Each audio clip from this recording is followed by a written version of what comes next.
재판 과정에서 흥미로운 녹취 내용이, 녹음 파일이 검찰에 의해서 공개가 됩니다. 이 녹음 파일은 조민양과 정경심 교수와 그리고 논문의 책임저자 김모 교수 셋이서 만나서 이야기를 한 녹음 파일입니다. 그 녹음 파일 내용은 이렇습니다. 2013년 조민양이 서울대 의전원 면접 전에 조민, 정경심, 김모 교수 이 세 분이 만나서 논문 숙지 리허설을 한 정황인데 검찰은 이 녹음 파일을 두고 쉽게 말해 거짓말 리허설이다라고 이야기를 했습니다. 자, 먼저 공주대 교수 김모 씨가요. 연구한 언니가 영어를 잘 못해서 프레젠테이션 맡았고 그래서 공동저자로 들어가게 됐다고 해라 라고 이야기를 하고요. 조민 양은 네 라고 답변을 합니다. 공주대 교수 김모 씨가 뭘 했는지는 정확히 숙지해야 하지 않아? 라고 하니까 조민 양이 네 라고 말을 합니다. 정경심 씨 변호인은 면접 조언은 조씨만의 일은 아니다 라고 이에 대해서 해명을 했습니다. 이 시점은 서울대 의대 면접을 앞두고서 이른바 논문의 제3저자 이력에 대해서 만약 면접 교수들이 질문을 한다면 이란 상황을 가정하고 공주대 김모 교수가 조민양에게 도움을 준 것으로 보인다. 김영주 의원님. 네. 이 리허설을 두고 검찰은 쉽게 말해서 거짓말 리허설을 세 사람이 맞춘 거다. 왜냐? 조민이 논문에 대해서 모르니까. 질문이 들어오면 당황할 거니까. 라고 주장했습니다. 어떻게 보셨습니까? 사실은 이제 만약에 있던 일을 다시 면접 준비를 한다는 것은 뭐 정경심 변호인 얘기처럼 말하자면 있을 수 있죠. 면접을 하는데 저것은 이제 없던 일을 하는 거잖아요. 그리고 실제로 연구한 논문을 프레젠테이션 한다는 것하고 만약 저런 일이 있다 하더라도 저것은 통역을 좀 도와주는 일이지 연구를 하지 않은 사람이 프레젠테이션을 할 수 있겠습니까? 질문과 답을 해야 되는데 이제 그런 의미에서 기본적으로 이것은 사실은 저는 정경심 씨가 얘기하는 그 이 여러 가지 벌이는 사건은 프랑스의 사회학자인 브루디에가 얘기한 자본 세 가지를 다 겹치는 일이에요. 정경심 씨는 브루디에는 그야말로 돈으로서의 자본, 인간관계 자본, 문화자본. 그 문화자본이 바로 그 졸업장이거든요.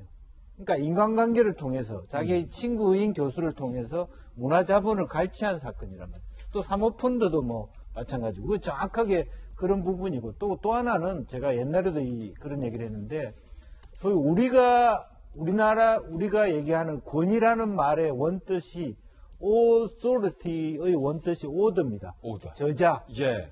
저자라고 하는 것은 굉장히 권위를 가지는 의미거든요. 그게 제1저자든 제2자든 제3자든 만약에 저 사람이 제1저자든 제2자든 저자라면 굳이 저 사람이 왜 대학을 가요? 박사 정도가 할 수 있는 일을 하는 그 사람이 왜 대학을 안 가고 바로 박사를 해야지? 저는 그런 의미에서 저는 말이 안 되는 일이고 또 실제로 없었던 일을 저렇게 가르쳐서 만약에 정경심 씨가 아이의 말하자면 대학원을 가게 했다다 하는 것은 기본이 잘못된 것이죠. 기본이 잘못된 것이다. 그렇게 생각합니다. 장희영 교수님, 네. 이 사건이 그냥 단순히 교수 부모에게서 벌어진 사건이라면 아마 이렇게까지 중요한 뉴스는 안 될 것 같습니다. 그런데 이 사건은 단순한 교수 부모와 자식 간에 일어난 일이 아니라 대한민국의 법무장관과 청와대의 민정수석을 지냈던 부모의 밑에서 벌어진 일이기 때문에 이 뉴스가 이렇게 큰 것 아니겠습니까? 예, 물론 뭐 이 당시에 법무부 장관은 아니었었습니다만 당연히 굉장한 그 정부의 거의 뭐 오른팔 왼팔 같은 사람으로 알려져 있는 분의 자제분이고 정권을 잡기 전에도 이미 사실은 정치활동을 굉장히 내놓고 하셨던 분이고 정치인이 아니라 그냥 교수 가족 내 벌어졌어도 사실은 이건 있으면 안 되는 일이죠. 이런 것 때문에 세상 바꿔달라고 촛불 들고 광화문 나오셨던 거잖아요. 그 촛불 들고 나오셨던 분들이 제가 항상 말했지만 뭐 진보나 보수나 이런 분들의 전 진영 논리를 볼 게 아니라고 생각하거든요. 세상에 이런 각종 부조리와 뭔가 공정하지 못한 것으로부터 항상 핍박받고 직접 핍박받지 못했더라도 세상을 보면서 우리는 왜 저런 부모를 만나지 못했을까? 우리는 왜 이런 부자 조상을 두지 못했을까? 여러 가지 등등으로 많은 상처와 멍이 가득한 사람들이 전 다 몰려 나왔다고 생각을 해요. 그들이 주장했던 촛불을 들면서 바꿔달라. 정말 이제는 공정한 세상 만들어달라. 부모 잘 만나지 않아도 흙수저라도 우리 공정하게 살 수 있는 세상을 만들어달라. 공정한 기회. 실제로 지금 정부가 그런 것들을 표방하고 나온 정부잖아요. 공정한 기회. 근데 이제 그런 분들의 최측근에서 이런 일이 벌어진다라는 걸 저는 사실은 좀 소름이 끼쳤던 게 예. 그 녹음 파일 내용 중에 구체적으로 면접 조언이라고 지금 정경심 교수 측에서는 면접 조언은 누구나 한다라고 변명을 했던 그 부분에 대해서도 짚어보고 싶은 게 예. 저도 아이들 이미지 만들어주고 면접 갈 때 이렇게 면접 조언해줘 이런 걸 컨설팅 회사를 했던 사람이에요. 네. 근데 그때 강조하는 게 이렇게 저렇게 거짓말해가지고 붙어라 이런 말 절대 안 해요. 뻔한 말 하지 말고 너의 정말 너가 이 회사에 들어가서 혹은 뭘 하고 싶을 때 정말 너가 뭘 하고 싶을 때 진심을 이렇게 표현해라라고 진실을 더 잘 부각하는 마케팅 차원의 조언을 하는 거지. 허위 사실을 가지고 포장해서 이런 모의나 공모를 면접 조언이라고 하지는 않아요. 누가 봐도 이거는 면접 조언이 아니라 공모하고 모의한 내용이잖아요. 연구한 언니가 영어를 잘 못해서 네가 프레젠테이션을 맡았고 그래서 공동저자로 들어가게 됐다고 해라. 차라리 야, 네가 수준 물 갈아줬잖아. 그걸로 공동저자 됐다고 말해. 이렇게 말하면 그래도 있는 사실을 가지고 시기를 앞당겨서 거짓말을 한 수준이지만 있는 사실을 조금 바꾼 거짓말이지만 아예 거짓말을 한 거잖아요. 하지도 않은 일을 야, 같이 한 언니가 영어 못해서 네가 맡았다고 해? 거짓말이죠.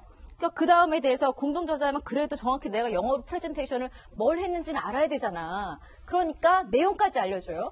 이건 없는 사실을 허위로 만들어내서 네가 했어라는 완벽한 거짓말을 한 거예요. 이걸로 무언가를 얻었다면 이건 불법적인 것이고 그로 인해 피해를 봤던 모든 피해 아이들을 생각을 하는데 있을 수가 없는 일이 벌어진 거예요. 저는 이 부분을 좀 강조를 하고 싶어요.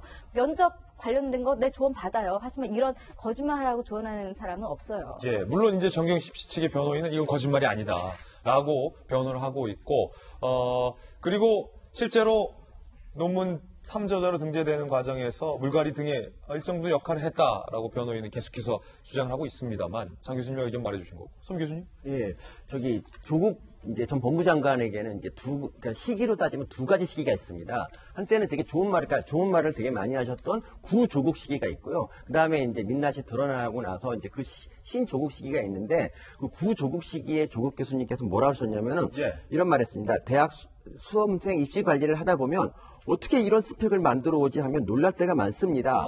뭐 영어 인증 성적은 물론 여러 종류의 뭐를 고등학생도 있더라고요. 특허를 만들어낸 학생도 있더라고요.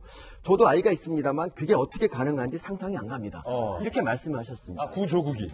근데 알고 보니까 그 시기에도 이미 그 따님은 그보다 훨씬 더 대단한 스펙을 만들어 놓고 있었던 거죠. 예. 조국 전 교수의 과거 글까지 또 선민 교수님께서 철저하게 오늘 또 준비를 조사를 해오셔서 소개를 해주셨군요. 뻔뻔한 거죠. 이게 사실이라면.